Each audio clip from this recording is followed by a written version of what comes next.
ओम नमः शिवाय। प्रिय भक्तों, आज की कथा में आप जानेंगे कि कैसे की थी ब्रह्मा जी ने नारी की कल्पना। भोलेनाथ के परम भक्त भृंगी और माँ के श्राप से जुड़ी कथा।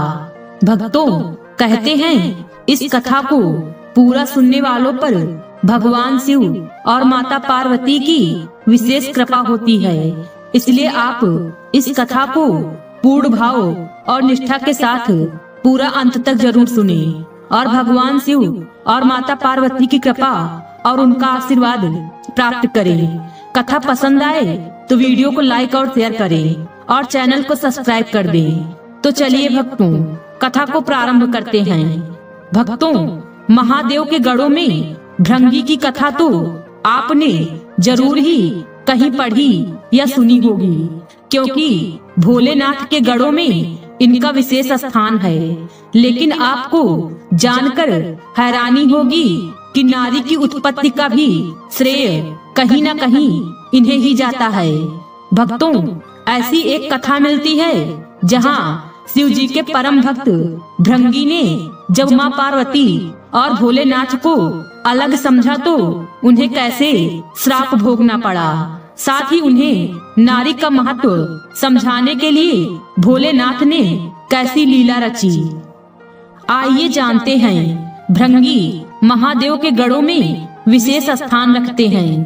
कहते हैं जहाँ शिव होंगे वहाँ गणेश, नंदी, श्रृंगी, भृंगी, वीरभद्र का वास स्वयं ही होगा। भोलेनाथ और माता पार्वती के साथ उनके ये गढ़ हमेशा साथ चलते हैं। भृंगी की खास बात यह है कि उनके 3 पैर हैं। शिव विवाह के लिए चली बारात में उनका जिक्र मिलता है। बिनपद होए कोई बहुपद बाहु, यानी शिव गढ़ों में कोई बिना पैरों के थे और किसी के पास कई पैर थे।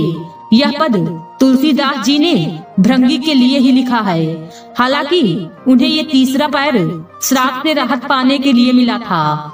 भृंगी महान शिव भक्त थे। भोलेनाथ के चरणों के प्रति उनका प्रेम अनन्य था। कहते हैं कि उन्होंने सपने में भी शिव के अतिरिक्त किसी का ध्यान नहीं किया था। यहाँ तक कि वह देवी पार्वती को भी शिव से अलग मानते थे। उनके मन में हमेशा शिवस्य चरणम केवलम का ही भाव रहता था। उनकी बुद्धि यह स्वीकार ही नहीं करती थी कि शिव और पार्वती में कोई भेद नहीं है। इसी के चलते एक बार भृंगी ने एक अनुचित जिद की। तब उन्हें समझाने के लिए भोलेनाथ और माँ पार्वती को अर्धनारीश्वर रूप धारण करना पड़ा।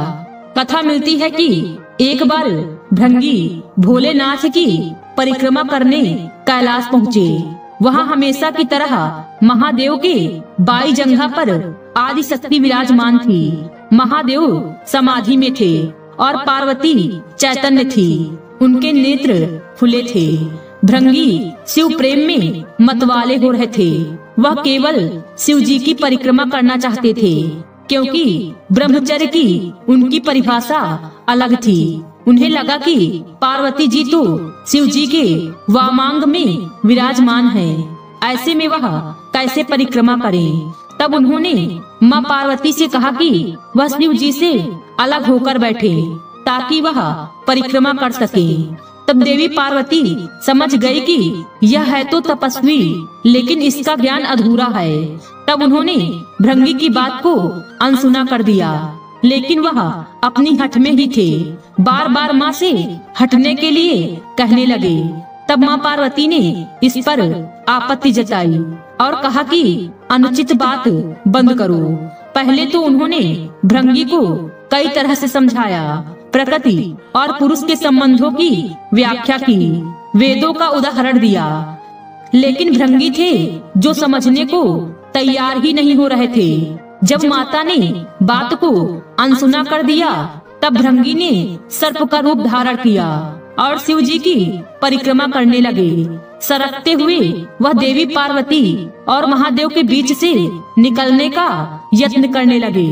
उनकी इस धृष्टता का परिणाम हुआ कि शिव जी की समाधि भंग हो गई उन्होंने समझ लिया कि मूर्ख पार्वती को मेरे वाम अंग पर देखकर विचलित है, वह दोनों में भेद कर रहा है। इसे सांकेतिक रूप से समझाने के लिए शिव जी ने तत्काल अर्धनारीश्वर स्वरूप धारण कर लिया।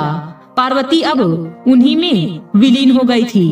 कथा के अनुसार शिव जी दाहिने भाग से पुरुष रूप में और बाएं भाग से स्त्री रूप में दिखने लगे। अब तो भृंगी की योजना पर पानी फिरने लगा। तब भृंगी ने चूहे का रूप धारण कर लिया और चूहे के रूप में प्रभु के अर्धनारीश्वर रूप को उतरकर एक दूसरे से अलग करने की कोशिश में जुट गए। तब माता पार्वती ने उन्हें श्राप दिया कि हे भृंगी, तू सृष्टि के आदि नियमों का उल्लंघन कर रहा है। यदि तू मातृशक्ति का सम्मान करने में अपनी हेठी समझता है तो अभी इसी समय तेरे शरीर से तेरी माता का अंश अलग हो जाएगा। यह श्राप सुनकर स्वयं महादेव भी व्याकुल हो उठे। भृंगी की बुद्धि भले ही हर गई थी, पर महादेव जानते थे कि इसका मतलब कितना गंभीर है। शरीर विज्ञान की तंत्रोक्त व्याख्या के अनुसार इंसान के शरीर में हड्डियां और पेशियां पिता से मिलती हैं, जबकि रक्त और मांस माता के अंश से प्राप्त होता है। तब श्राप मिलते ही भृंगी की दुर्गति हो गई। उनके शरीर से तत्काल रक्त और मांस अलग हो गया। शरीर में बची रह गई तो सिर्फ हड्डियां और मांसपेशियां। मृत्यु तो हो नहीं सकती थी, क्योंकि वो अविमुक्त कैलाश के क्षेत्र में थे और स्वयं सदाशिव और महामाया उनके सामने थे। उनके प्राण हरने के लिए यमदूत वहां पहुंचने का साहस ही नहीं कर सकते थे। असहनीय पीड़ा से भृंगी बेचैन होने लगे, क्योंकि ये श्राप भी आदि शक्ति का दिया हुआ था और उन्होंने ये श्राप भृंगी की भेद बुद्धि को सही रास्ते पर लाने के लिए दिया था। इसलिए महादेव भी बीच में नहीं पड़े। श्राप के चलते भृंगी समझ पाए कि पितृशक्ति किसी भी सूरत में मातृशक्ति से परे नहीं है। माता और पिता मिलकर ही इस शरीर का निर्माण करते हैं, इसलिए दोनों ही पूज्य हैं। इसके बाद भृंगी ने असहनीय पीड़ा से तड़पते हुए माँ की पूजा की। माता तो माता होती है, उन्होंने तुरंत उन पर कृपा की और पीड़ा समाप्त कर दी।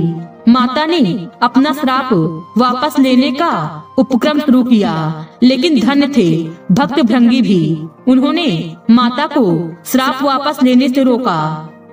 भृंगी ने कहा, हे माता, मेरी पीड़ा दूर करके आपने बड़ी कृपा की है, लेकिन मुझे इसी स्वरूप में रहने दीजिए। मेरा यह स्वरूप संसार के लिए एक उदाहरण होगा। इस सृष्टि में फिर से कोई मेरी तरह भ्रम का शिकार होकर माता और पिता को एक दूसरे से अलग समझने की भूल न करेगा। मैंने इतना अपराध किया, फिर भी आपने मेरे ऊपर अनुग्रह किया। अब मैं एक जीवंत उदाहरण बनकर सदैव आपके आसपास ही रहूंगा। भक्त की यह बात सुनकर महादेव और माता पार्वती प्रसन्न हुए। अर्धनारीश्वर स्वरूप धारण किए हुए माता पार्वती और शिव जी ने तुरंत भृंगी को अपने गढ़ों में प्रमुख स्थान दिया। भृंगी चलने फिरने में समर्थ हो सके, इसलिए उन्हें तीसरा पैर भी दिया।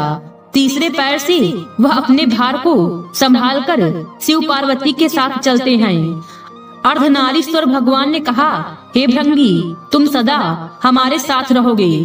तुम्हारी उपस्थिति इस जगत को संदेश होगी कि हर जीव में जितना अंश पुरुष है उतनी ही अंश है नारी। कथा मिलती है कि संसार को मैथुनी सृष्टि की व्यवस्था शिव जी ने दी है। इसके लिए उन्होंने सबसे पहले ब्रह्मा को अपना अर्धनारीश्वर स्वरूप दिखाया। उसे देखकर ही ब्रह्मा ने नारी की कल्पना की। नारी और पुरुष के संयोग से सृष्टि रचना की व्यवस्था दी, अर्थात नर नारी मिलकर सूक्ष्म ब्रह्मा की तरह सृष्टि करता हो जाते हैं। लेकिन शिव ने पार्वती के साथ विवाह व्यवस्था दी और सबसे पहला विवाह शिव जी और माता पार्वती का ही है। भक्तों, यह कथा आपको कैसी लगी कमेंट करके जरूर बताएं। आज की वीडियो में बस इतना ही। भगवान शिव और माता पार्वती की कृपा आप सब पर सदैव बनी रहे। मिलते हैं अगले वीडियो में। खुश रहिए और खुशियाँ बांटते रहिए। हर हर महादेव।